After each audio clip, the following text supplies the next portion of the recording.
மயிலாடுதுறை ஒழுங்குமுறை விற்பனை கூடத்தில் நடைபெற்ற மறைமுக ஏலத்தில் 1 கோடி ரூபாய்க்கு பருத்தி கொள்முதல் பரிவர்த்தனை நடைபெற்றது. குவிண்டால் ஒன்றிற்கு சராசரி விலை 7,475 விலை போனதால் விவசாயிகள் மகிழ்ச்சி அடைந்துள்ளனர்.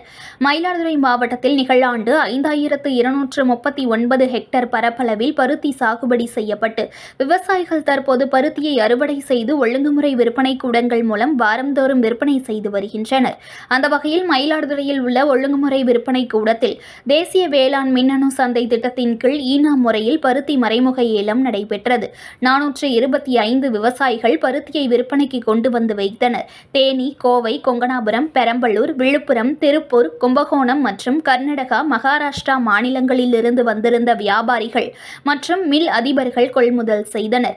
பருத்தி குவிண்டால் ஒன்றிற்கு அதிகபட்ச விலையாக 7,699 ரூபாய்க்கும் குறைந்தபட்ச விலையாக 7,199 ரூபாய்க்கும் சராசரி விலையாக 7,475 ரூபாய்க்கும் விலை போனது. மொத்தமாக 1 கோடி ரூபாய்க்கு பருத்தியை வியாபாரிகள் கொள்முதல் செய்தனர்.